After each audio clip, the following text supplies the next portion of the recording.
alone in the shallows of the Silver Banks. Bon, on va y arriver. Top. Bon, alors voilà, nous sommes arrivés par ici, comme cela. We are proceeding to the Silver Bank. My friend Rémi de Hénin, soldier of fortune, entrepreneur and treasure hunter, led me here. He claims that he may have located the remains of the famous treasure galleon, Our Lady of the Conception. I have promised Rémi we will investigate the area for no more than 1 week.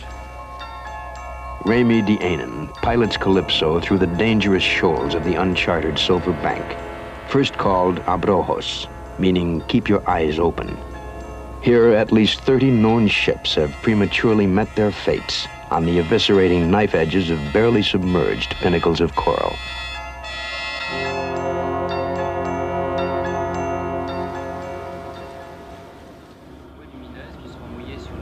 Captain Caillard carefully reviews with Sirot the final treacherous approach to the location Rémi has charted.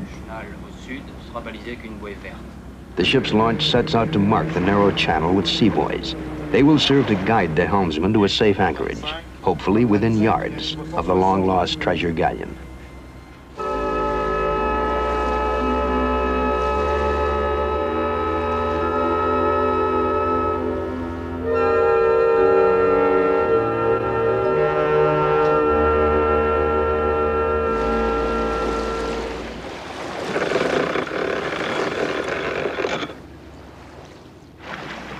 Entry in the logbook of Calypso on July 13th.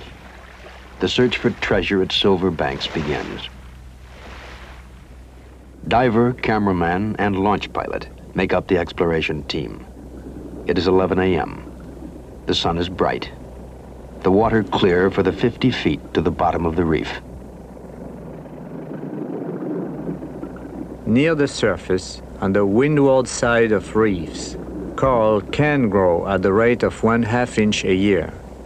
It is conceivable then that in the 327 years since the sinking of Nuestra Señora, 10 to 12 feet of coral may have forever sealed up the vessel. Therefore, I have asked Delmotte to concentrate his search on the desolate leeward side of the reef. Here, coral will only flourish if it can attach itself to foreign objects. For nearly an hour, the launch tows Delmotte through the silent depths of the Spanish Main. On board Calypso, Cousteau, Rémi, and the crew and divers await the first report. But all is negative.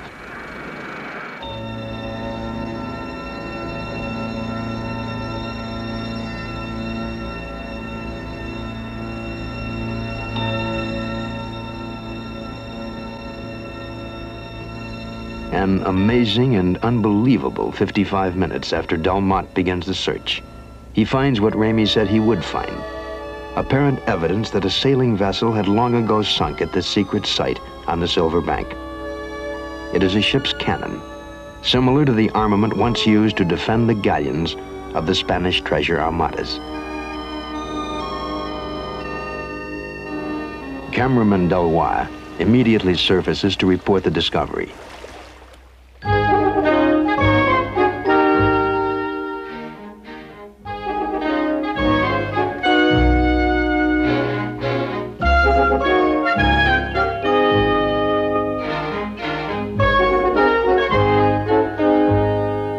Cousteau decides to personally explore the discovery site to evaluate Delmotte's almost uncannily quick find of the ancient cannon.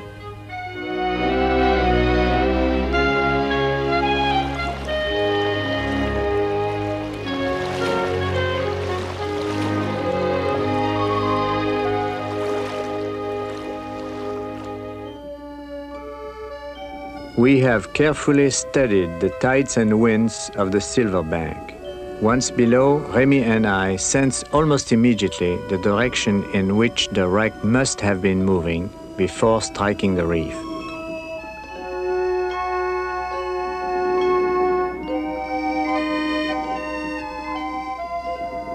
We agree to separate, to seek out the perimeter of the wreck site. At the same time, the exploration team immediately begins to mark and map their individual finds.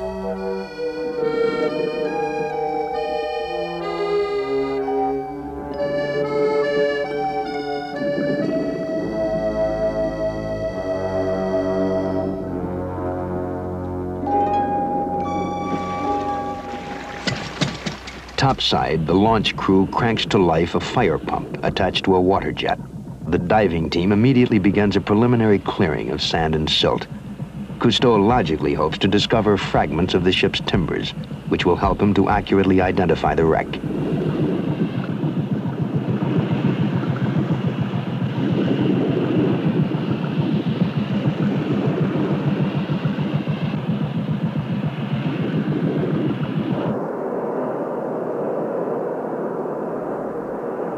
Next, the mini airlift teams began soundings, digging exploratory holes in the area around the wreck.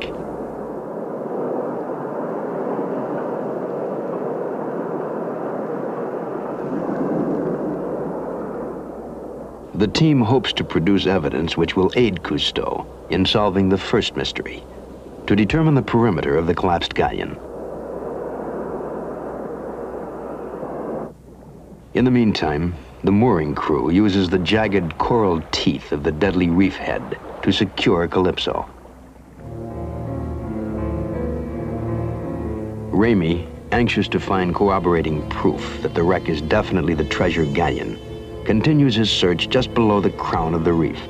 There he believes the gaping hole in the belly of the ill-fated vessel must have first spilled out its telltale cargo of silver and gold.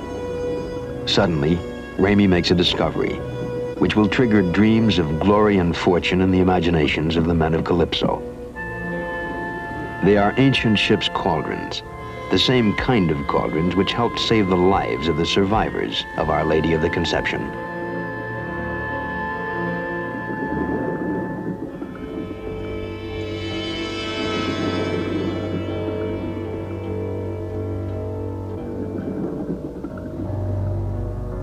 According to the sketchy accounts given by some of the survivors of the treasure galleon, the night of the crash brought forth an ingenuity born of desperation. Huge cooking cauldrons were hauled from the settling ship onto the reef head, submerged in knee-deep water. The discovery of the cauldrons brings ghostly images to the imagination of the men of Calypso. The panicky gathering of broken ship's timbers and food supplies. The first terror-filled nights when signal fires were kept ablaze in the cauldrons. The hopelessness before the survivors rafted off to rescue or oblivion. Ramey's discovery of the cauldrons had given us cause to excavate the wreck site. I knew I could not disappoint my old friend and the excited divers and crew of Calypso.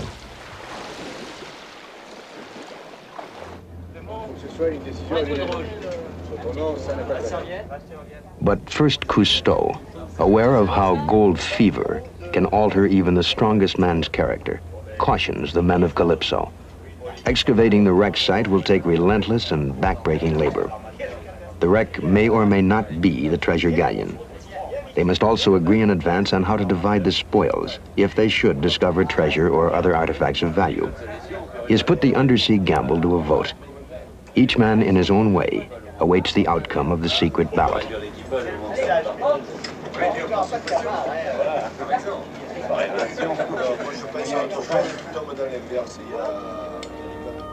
The returns are unanimous.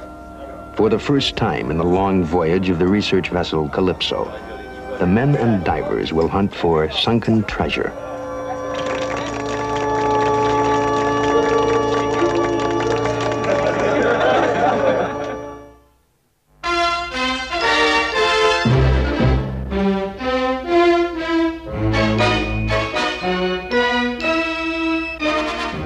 Date July 24th, San Juan, Puerto Rico.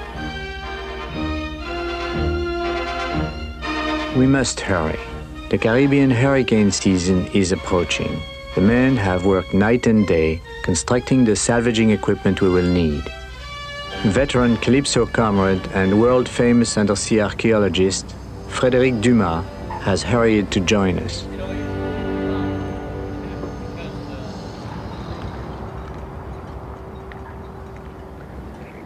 Another treasure hunter preceded Calypso to the site of the Nuestra Señora by almost 300 years. They were under the command of a Yankee adventurer, William Phipps. Phipps was the first, most famous, and perhaps most successful of all treasure hunters. In 1684, while calling for supplies in the Caribbean, he found one of the survivors of Nuestra Senora. The sailor revealed to Phipps the location of the wreck in exchange for a share in the gold. With this unique piece of information, Phipps sailed for the Silver Banks. He had divers on board, Caribbean natives that possessed an extraordinary capacity for free diving. They would have to dive up to 50 feet, search a wreck already encrusted with 10 to 20 inches of coral, recover heavy gold, silver bullion, or coins, and return to the surface. All this in one long breath. Those of us who are trained divers can sustain free dives for 2.5 minutes or more, but it is exhausting. Repeated 10 or 20 times a day, it is body-racking. Nevertheless, Phipps divers recovered more than $1 million in gold and silver. The total was miraculous, but it was only half the treasure carried by the Nuestra Senora. The men of Calypso have assembled a sophisticated arsenal of salvage equipment to find $1 million in treasure. First, the James and Mary, named in honor of William Phipps' salvage vessel. It will serve as the terminal point for a giant vacuum cleaner. An improvised float supports the hose that will reach 50 feet to the bottom of the reef. A special 200 horsepower air compressor supplies the power. Once unleashed, its roar will envelop the ship. For 12 hours a day, its throb will imprint itself on the mind of the crew.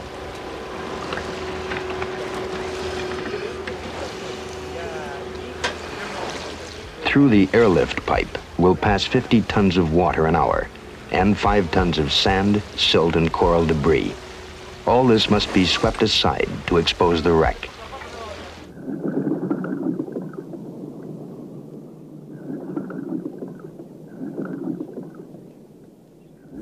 Once in operation, the giant airlift will be treated with great respect by the divers of Calypso. It is so powerful it can suck up a man's arm. The airlift could literally suck out a man's blood through his skin.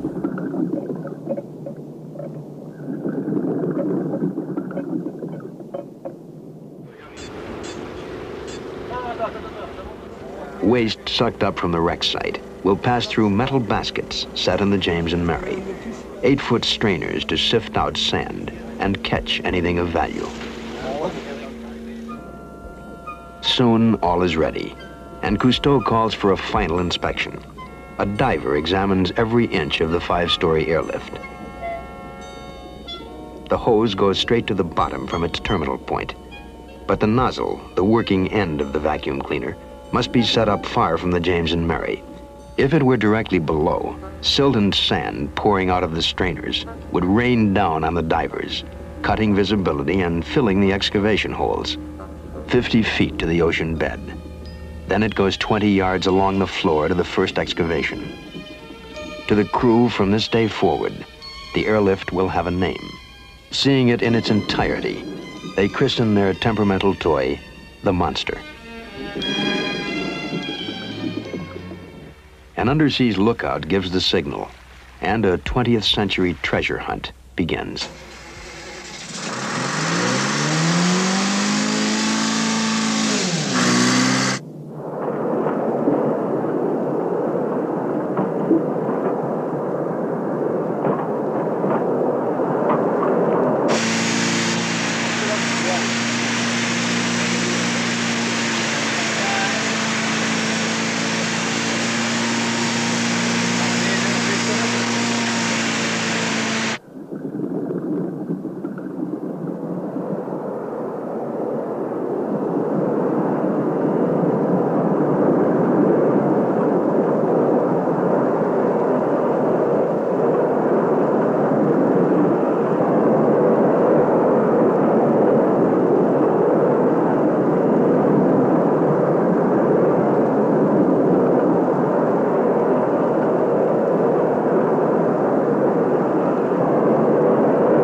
Well, I have the impression that the suction pipe with a long flexible hose based on the principle of an airlift works pretty well.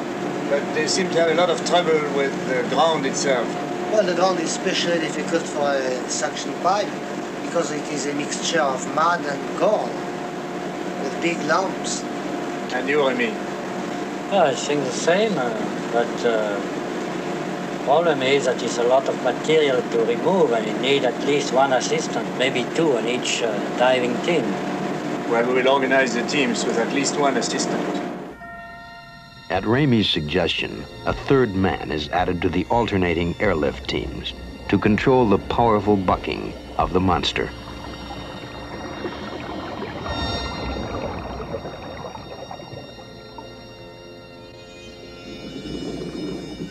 Relief divers exchange their footgear for scissored-off fins, which are used as boots by the excavators. 20-pound belt weights help the divers to operate in fixed positions. Before the ascending team returns to Calypso for a much-needed rest, they turn over to the relief divers their helmets with built-in work lights. Each team works an hour and a half. 4 teams take alternating shifts. The work goes on without a break for 12 hours a day.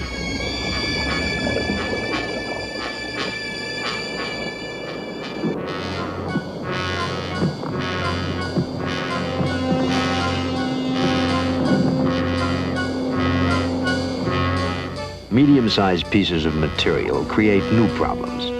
Unable to pass through the suction pipe, they are sent up in a steel mesh gondola. When the basket is filled, the divers inflate the gasoline drum balloon with a small bottle of compressed air.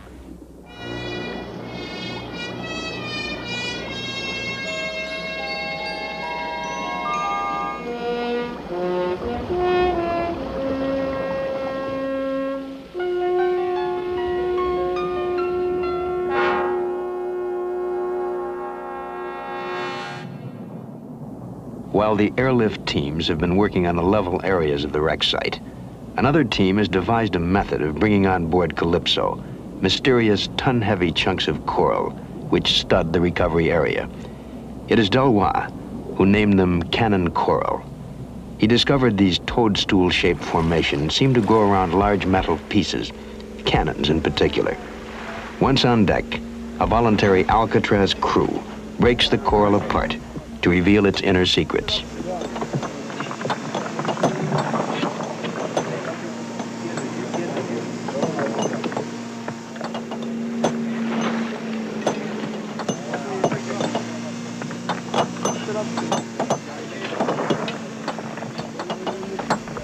Tons of coral produce nothing, but large or small, every piece of coral brought up from the wreck site must be opened up. Even the smallest piece of coral could contain a fortune in pieces of 8 or precious gems.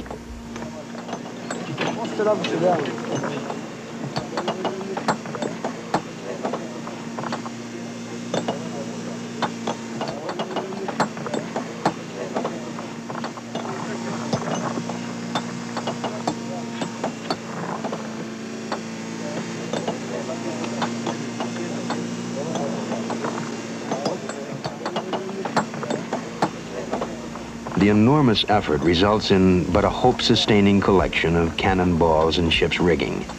Still, the men of Calypso are not easily discouraged. Voluntarily, they agree to live on short rations, forego showers to save water, so that Calypso can remain on station as long as possible.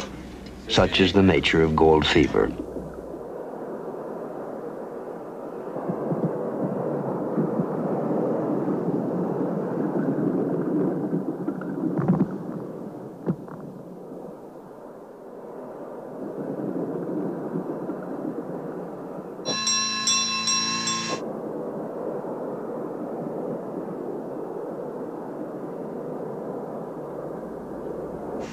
The first important aspect of hunting for sunken treasure is to minutely examine the few and mostly fragmentary remains at a wreck site for clues which will conclusively identify the age, nationality, and hopefully the name of the suspected treasure vessel. The potential outcome of the adventure and the extent to which the dangerous and backbreaking work will continue depends entirely on knowing as quickly as possible that the wreck you are exploring is the wreck you believe it to be. So with Treasure Hunter Hearts, the search for clues begins.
Moving a mountain is all in a day's work for a gold miner.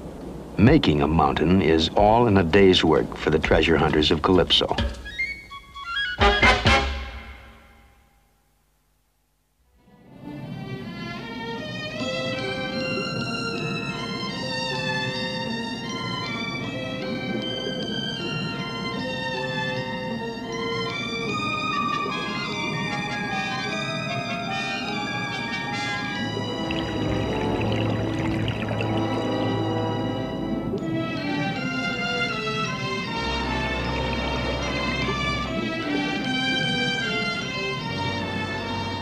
After 17 days of searching the wreck site, we still have not confirmed the identity of the sunken vessel, but we have provided some unexpected benefits to the inhabitants of the reef. Scavengers forage for sea worms among the coral debris. Bearded mullets seeking micromarine tidbits seem to emulate the Calypso airlift. The divers dig on, cheered by the arrival of their colorful and curious friends.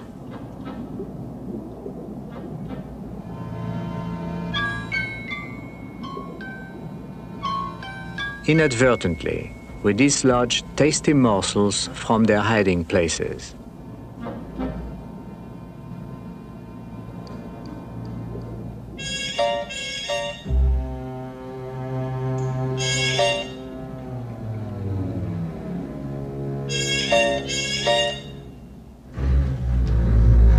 For one brave and aggressive damselfish, however, we are not quite welcome. Our presence in her territory has lured a host of unwanted guests.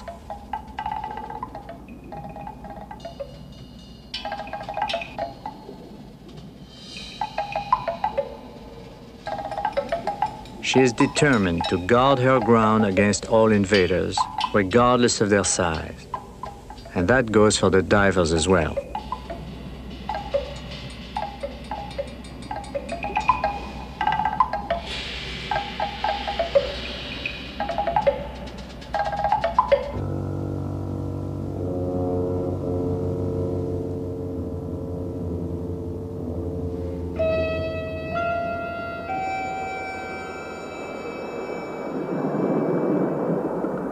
August 3rd. The deep-digging monster reveals the first important artifact. It is a kind of pottery normally carried by sailing vessels outward bound from the New World.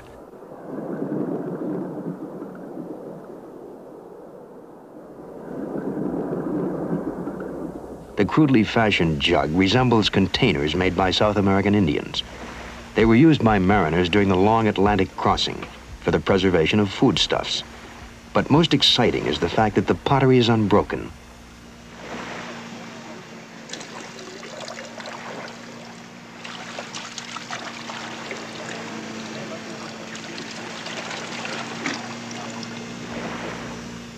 Inside the still stoppered jug are small vertebrae, a sign that the jug had been used for preserving fish.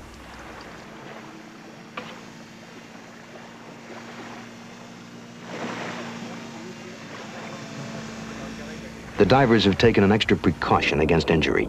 Brightly colored gloves serve as warning flags to the airlift operator. The excavators next turn up a syringe, commonly found in the pharmacies of the more sophisticated sailing vessels, such as the Spanish treasure galleons. Carl clings to metal, and to strip away the last layers, Robineau applies a fuming batter of hydrochloric acid.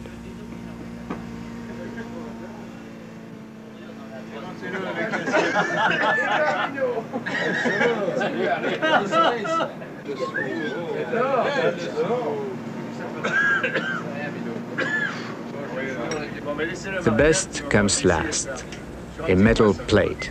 Often on treasure ships, the table service was made of silver. All of us wait for the acid to reveal a bright and shining surface.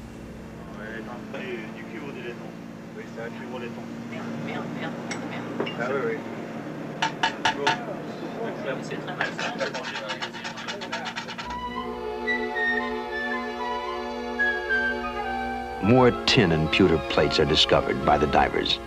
And then suddenly, in the eerie world of this mystery ship's grave, the divers find fragments of bones. For a moment, there comes ghostly images of men who may have gone down with their ship. And then the sudden realization of just what kind of bones they are: soup bones.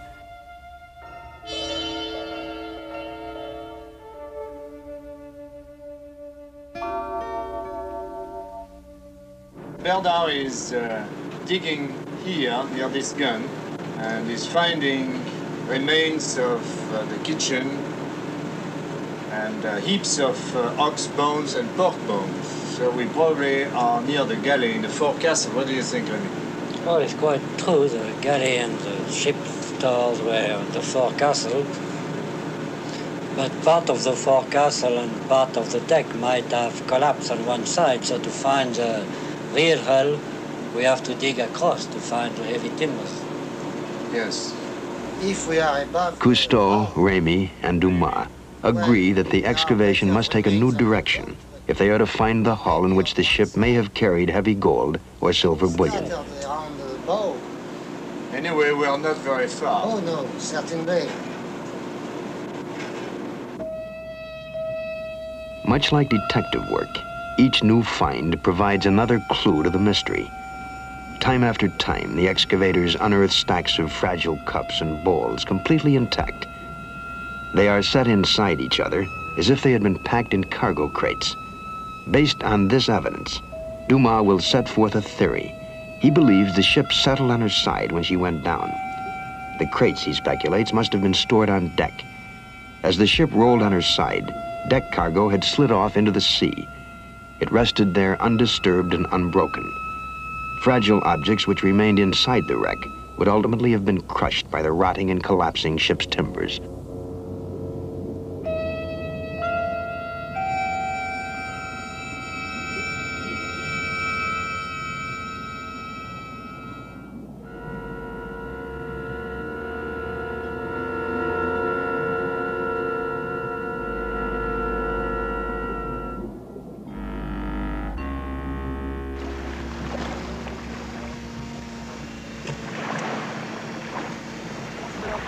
As the divers bring the fragile cups and bowls aboard Calypso, we are again stimulated in our labors.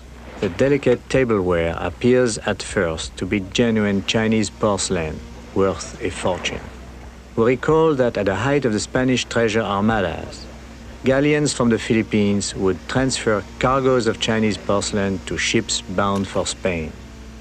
Now we have porcelain. Next, obviously, we must find gold.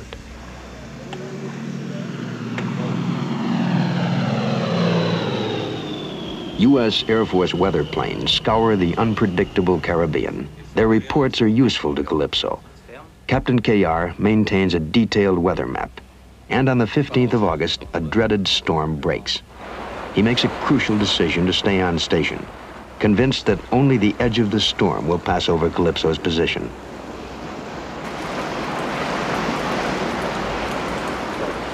The divers celebrate their first work break in 15 days by luxuriating their salt-sore bodies in the cool freshness of the tropical rain. For several days preceding the storm, the excavators had unearthed no new artifacts. Cousteau and Dumas inspect the cross-section trenches carved by the divers to the apparent perimeter of the wreck.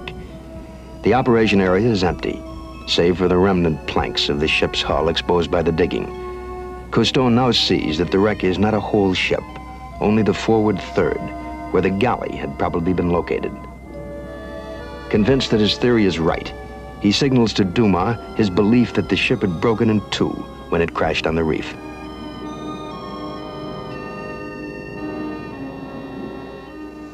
Here are the guns, and the front part of the ship, if it was 50 meters long, was like this. But we know that it was broken in two, and the rear probably drifted in the storm and went to the other guns over there. An excavating team with the portable and self-contained airlift immediately begins to explore a new site. Here, Cousteau believes the other portion of the collapsed wreck may be hidden under the drifting silt. As our divers begin work on the new site, I sense there is something new in their hearts. It is neither dreams of glory or fortune. Rather, it is an ironic humor and a professional determination to wrest the secret identity of this ancient wreck from the venerable but inexorable sea.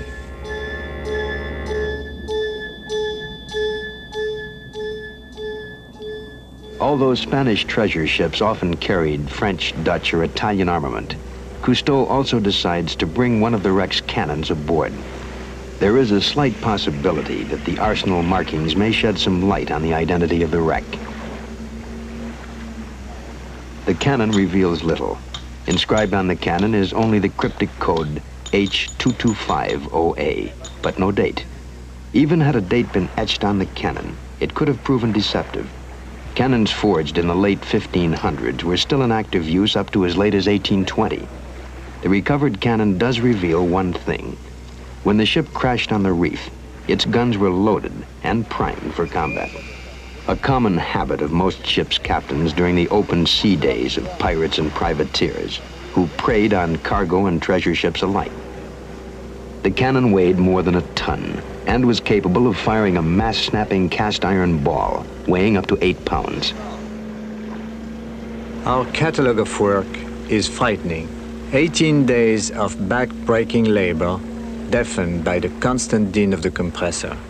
Hours of endless hammering and the sifting of 300 tons of coral debris. For all our effort, we have a deck cluttered by pottery of questionable worth, a cannon, and some cannonballs. In purely economic details, mad expenditures. In terms of human effort, incalculable output of energy. À Clichy, il y a un petit guinche pépère. C'est la locomotive à t'aider à l'été son petit enfant. Still, there is hope. The fever of discovery. How brightly it burns. How few complain. Non, pas de la fibre du gouverneur. Non, l'amiral, sûrement. Ouais, c'est du curieux. Still, we have no proof that our labor may bring reward. And then there is the first piece of gold. and I frankly wonder if it is an omen of the future.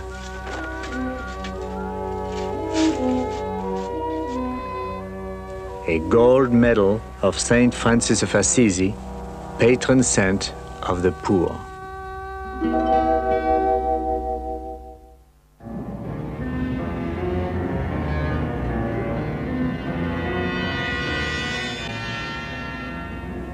The sharks, which had cruised the eerie gravesite of the wreck before the treasure hunt began, return.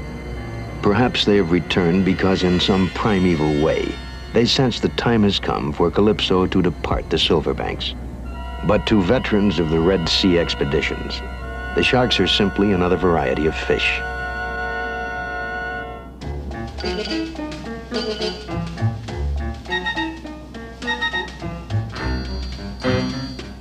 In spite of the omens, or perhaps because of them, the divers are as anxious as ever to learn the true nature of the wreck.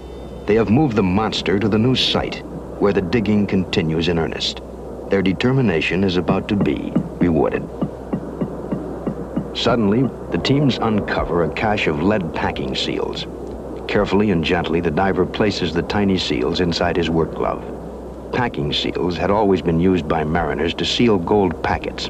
They discourage cargo tampering, and more important, may identify the owner of the cargo.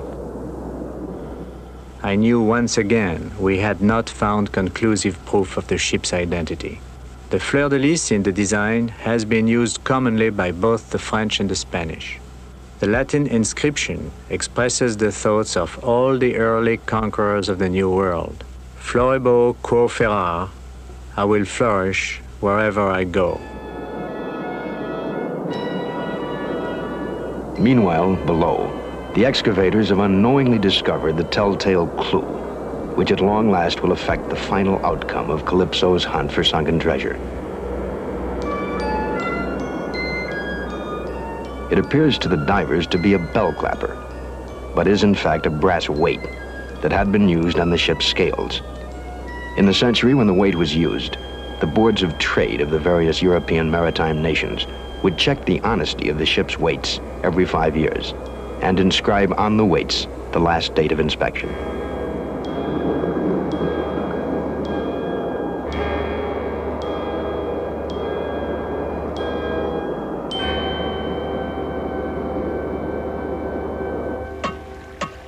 Cousteau and Dumas inspect the divers' newest finds.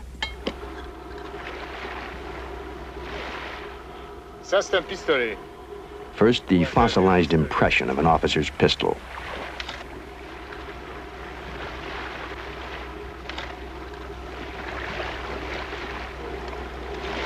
Pour un fusil, s'il y a la... Faut très bien y avoir une crosse. Pourquoi il y a des pointes sur cette petite cuillère? Qu'est-ce que c'est ce truc-là, Didi? Des cuillères avec des excroissances. And then a mold the ship's silversmith had probably used on board to manufacture spoons. Ça, c'est une garde d'épée. Next was the remains of a handguard for a sword. And finally, the brass weight from the ship's scales.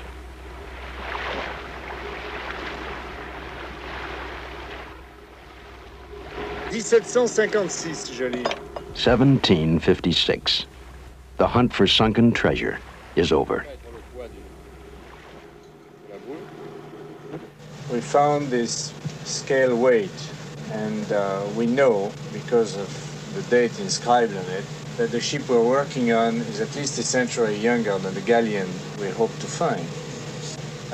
What nationality was that ship? Well, you know, we found a seal here, and I'm sure that specialists can tell us. Also, we found on this spot an inscription. It seems to be Dutch. I'm not sure.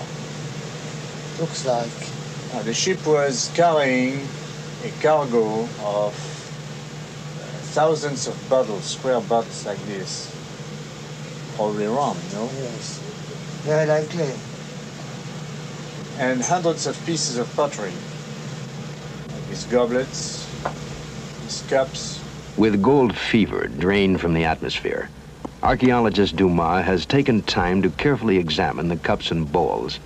He concludes they are not Chinese porcelain. He surmises they would be classic European designs, with their conformations and decorations naively modified by the Indian artisans of South America.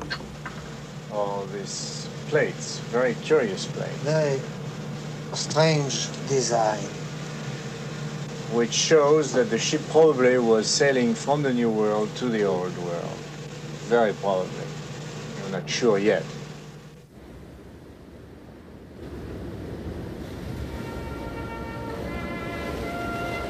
August 25, 5:45 in the morning. The ship is still asleep. I feel strangely alone. My equipment feels lighter than usual.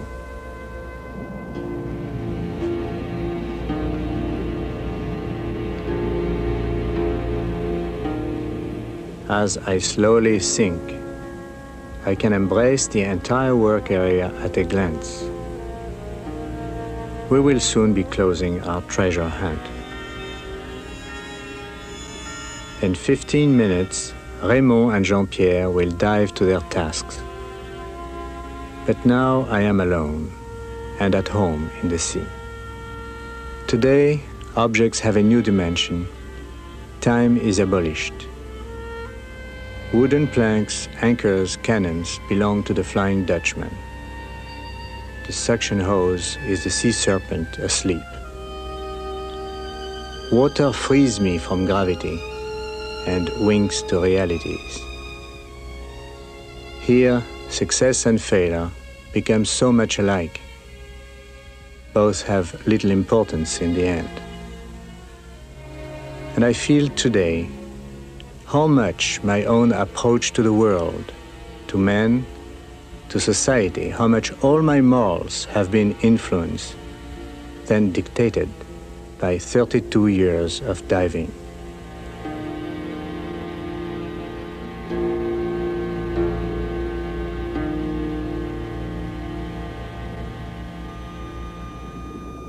When men hunt for sunken treasure, they will always discover something.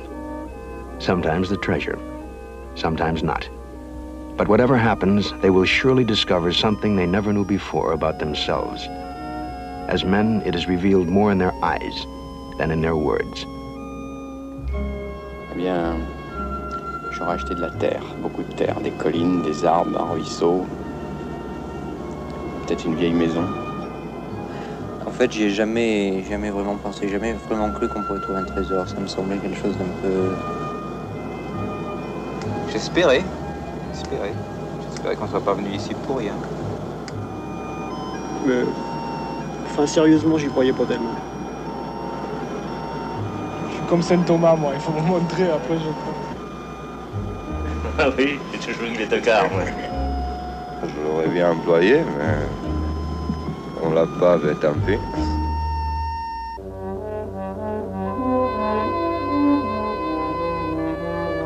One of the oldest expressions in the French language is c'est la vie. That's life. Casually tossed off, the expression is deeply profound and at the same time ironic. A way of laughing at life when things have not gone well. A way of saying life is short, so let's get on with it. It is in this spirit that Fauchery and Dumas salute the Calypso's hunt for sunken treasure, as the men look forward to their next adventure in the underseas world.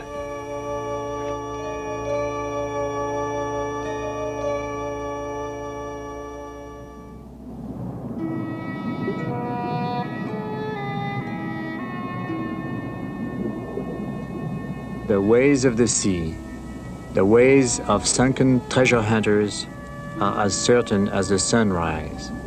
In a few years, the tide-shifting sands and the coral will cover up all traces of our visit. Sometime in the future, another Rémy de Hénin, another Frédéric Dumas, another Calypso may come here as we did, with their imagination stirred by the fabled gold and silver of Nuestra Señora de la Concepción.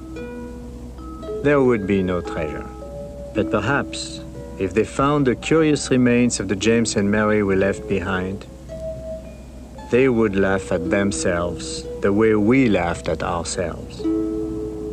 C'est la vie.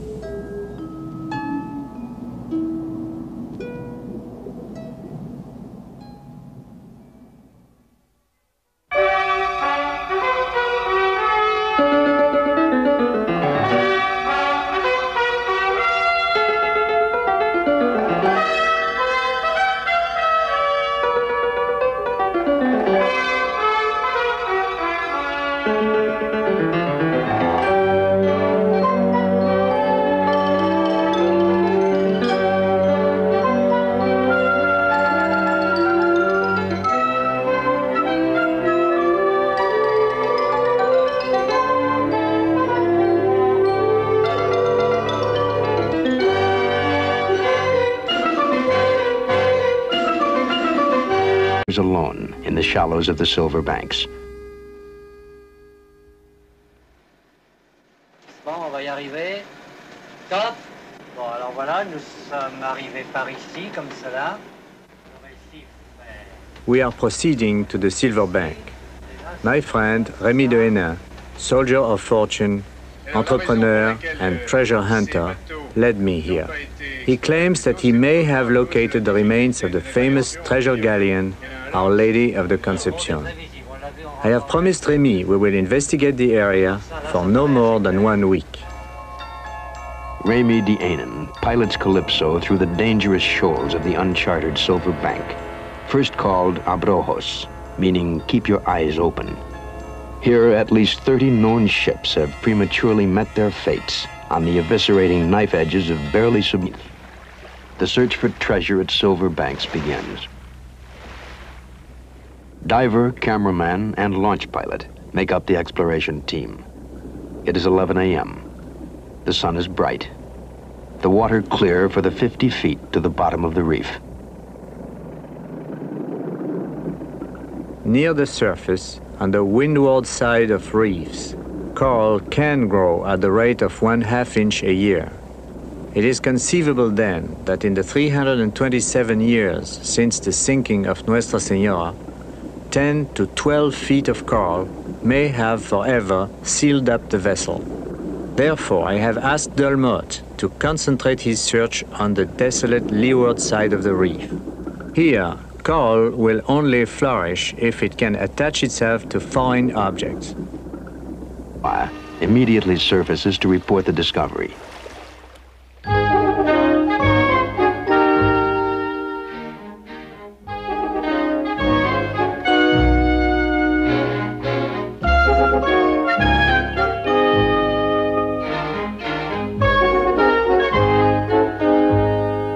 Cousteau decides to personally explore the discovery site to evaluate Delmotte's almost uncannily quick find of the ancient cannon.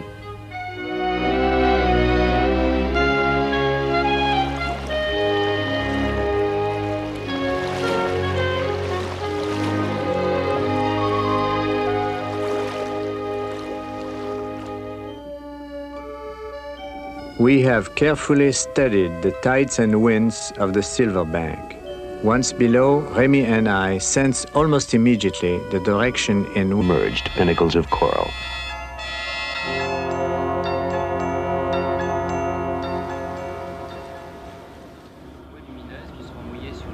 Captain Caillard carefully reviews with Sirot the final treacherous approach to the location Rémi has charted. The ship's launch sets out to mark the narrow channel with sea buoys. They will serve to guide the helmsman to a safe anchorage, hopefully within yards of the long-lost treasure galleon.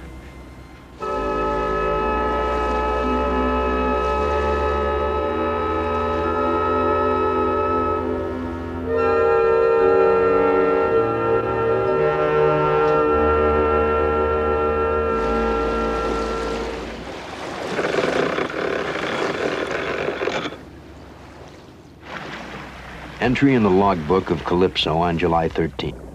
For nearly an hour, the launch tows Delmotte through the silent depths of the Spanish Main. On board Calypso, Cousteau, Rémi, and the crew and divers await the first report. But all is negative.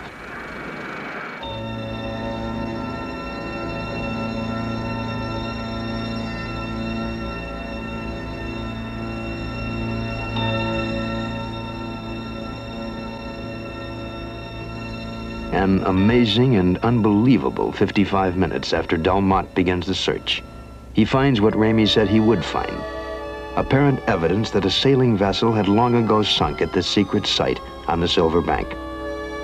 It is a ship's cannon, similar to the armament once used to defend the galleons of the Spanish treasure armadas. Cameraman Del